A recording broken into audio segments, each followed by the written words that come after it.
Hi everyone, so my name is Joseph and I want to discuss Castlevania. So the original Castlevania came out on the NES or the Nintendo Entertainment System on September 26, 1986, while as the Anniversary Collection, Castlevania Anniversary Collection, that came out on May 16th, 2019. So the reason why I'm mentioning two dates is because I did not play the original version. I played the Anniversary Collection version of Castlevania on my PlayStation console.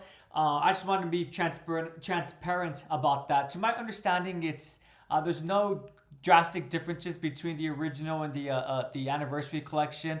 The only difference being is that there's save states for the Anniversary Collection. Now, with that being said, I'm not going to lie. The only reason why I made the choice to purchase this collection was because of the save states. If it wasn't for that, more than likely, I probably would not have tried out Castlevania. Mostly being because, if one is not aware, Castlevania is known for its difficulty, or rather, most NES games are known for their difficulty during that time period when during the 80s and early 90s. Well, not really the early 90s, excuse me. I would argue that video game difficulty was more.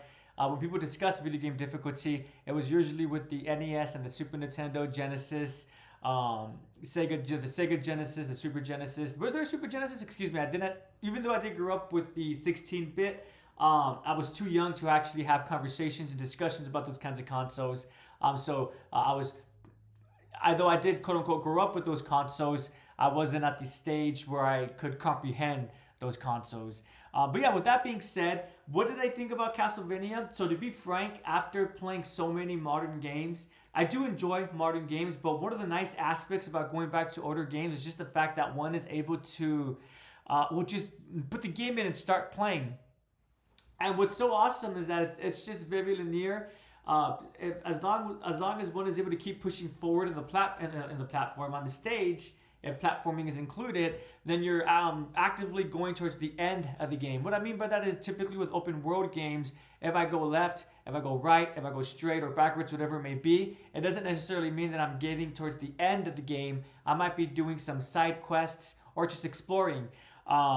And although I do appreciate aspects of although I do appreciate open world aspects in today's video gaming, sometimes it could get a little bit tiring just because I think I'm at the stage of my life where I do have some free time, but my free time is limited. And if I only have 1 hour to play games, I would rather just use that time to jump into the action and start playing rather than putting in the game, finding the quest giver, finding the proper direction, and then getting the items that I need to complete that quest, and then actually finally completing that quest. I know I'm probably being a little bit dramatic when it comes to RPGs and JRPGs, but then we take into account first-person shooters like Call of Duty, Destiny, Fortnite, Apex Legends. I was going to say Apex Predator. What is Apex Predator? Is that... I don't know. But Apex Legends. I was trying to be unbiased. That's why I didn't mention Destiny right away. But what's an aspect about today's first-person shooters? Even one can't just start playing right away. They need to check onto the bounties. What's the weekly bounties, the daily bounties? This is also true for Halo, for example. So again, one of the cool aspects about Castlevania was being able just to put the game in, select the first Castlevania, because since I had the Anniversary Collection, they had multiple Castlevanias, and bam, I just started playing. I pushed the options button, and I was getting into the first level. So going back to the discussion of save states. So again, I know some people might think that, oh, Joseph, since you utilize save states, you didn't really get to experience Castlevania. I was going to say completely, but that's not necessarily the word I want to use. Organically, I suppose, or naturally. And I would just say that despite utilizing the save states, I would just say, if it wasn't for those save states, again, I don't think I would have experienced Castlevania. And I understand the purist point of view before this Anniversary Collection existed, besides for emulators, obviously. The only natural way to play Castlevania was to pop it in and complete it. I don't believe there's any passwords or anything like that. No saving whatsoever, right? But again, just I know it does defeat the difficulty a little bit, but I myself as an individual who does play video games, the reason why I play games is not really for the difficulty. It's more just to immerse myself in whatever it is that title has to offer me. So in this instance, one might be thinking, well, immerse yourself. What? Joseph, it's an 8-bit game.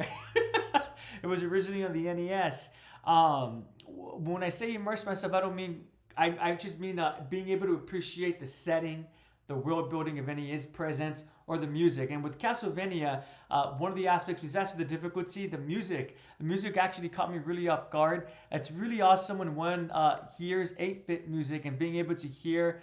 Despite the limitations of being 8-bit, they're still able, they being composers of the past, they were still able to make such great, unique, distinctive songs for their titles. It's kind of crazy when one thinks about it. And Castlevania has a really awesome 8-bit soundtrack. I've heard that the whole series as a whole, even if the game is a little bit lackluster, the soundtrack is always going to be stellar. So I am looking forward to the next Castlevania game.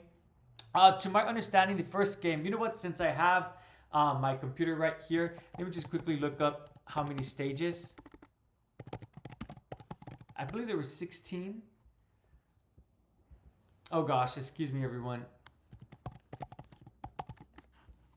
Because my 18 stages, excuse me. So there was 18 stages, and there's bosses and mini bosses between each stage. And I'm not going to lie, the bosses were difficult.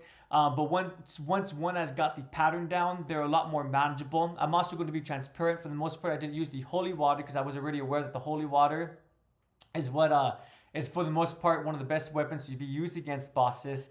When I fought against Dracula, I thought that my save state strategy was no longer going to work with Dracula, just because the holy water wasn't doing as much damage as compared to other bosses.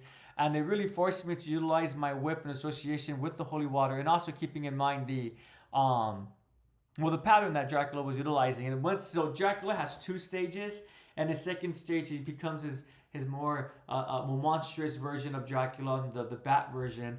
And that one was a little bit so I'm not gonna lie, the first fight against human Dracula, definitely manageable. If I didn't have save states, I probably would have to do that boss fight maybe 3 to 4 times before I got the first portion. But the second half, Dracula's attack stance is a little bit more quicker. He jumps higher. I'm not going to lie. When he jumps high, one would think that you could just run forward under him. But for whatever reason, I had a lot of difficulty dodging that attack. And because of that, I had to reset my save state quite often. But eventually, I did get the boss pattern and the techniques down, and I was able to beat bat form of Dracula.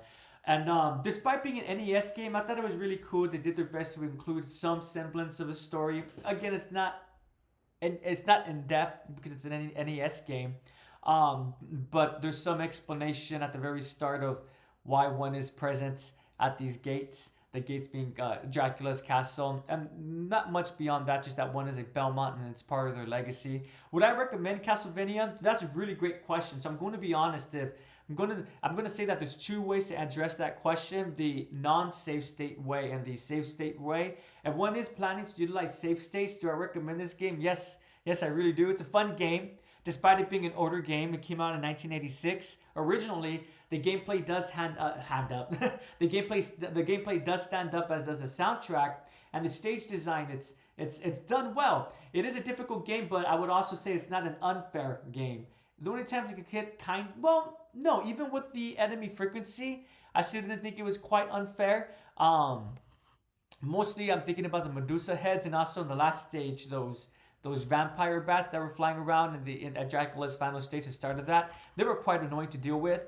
But besides for that, I do believe that the game is fair overall. So let's address is it worth it if one is not going to use the save state system? It depends on one's mindset and perspective. If one is willing to take in the time to learn the patterns and complete the stages and not utilize the save state, I definitely think it's worth it. It's doable, and one is going to have a good time, albeit a frustrating time, but a good time nonetheless. So yeah, would I recommend this game? Yes, I really would. If one is not going to use save states, I would encourage you to really think about that. Are you willing to put in the time to complete the stages? And yeah, what are my plans for the rest of the collection? I am planning to beat the second Castlevania game, but I am already aware that it's a little bit complex. I more than likely am going to need to use a guide. With the first Castlevania game, I didn't need to use a guide. The only time I did use guides was just to check strategies. I don't like using the same word over and over. The only time I did check strategies was for boss fights. But even then, I only did that twice. Once for Dracula, and then after which fight was it? Not the Frankenstein, not the creatures fight. or Frankenstein's project, not that fight, because he's the creature, not Frankenstein. Victor Frankenstein's a scientist. But yeah, I only looked up tragedies twice. And yeah, thank you so much for watching. I appreciate it. If you have played this game, please let me know what's your experience. Did you utilize save states? Did you play the game when it first came out? If you didn't play the game when it first came out, do you go back to revisit every? Do you go back to revisit it every so often? I could definitely see myself be playing this game. Just again, the fact that I could just sit down, pop it in, and start playing. That's a really fun factor. I'm typically a RPG slash JRPG player and first person shooters, more specifically Halo and Destiny. But even with those games, especially with RPGs, you can't just start playing. There's some elements one needs to do. And then obviously I already talked about first person shooters. So I really do appreciate that about these collections. And yeah, thank you so much for watching. Have a great day and take care. If one has a legacy, hopefully that legacy does not include having to fight mythical monsters and creatures. Hopefully the legacy is more just maintaining one's educational standards or some kind of business or something along that nature, right? I would say that doing that would be a lot more doable and manageable versus having to fight Dracula and other mythological creatures as well, right? Though maybe it'll be a little bit fun. It really depends on the individual. Anywho, that was a bit of a tangent at the end, but pardon me. Have a great day and take care.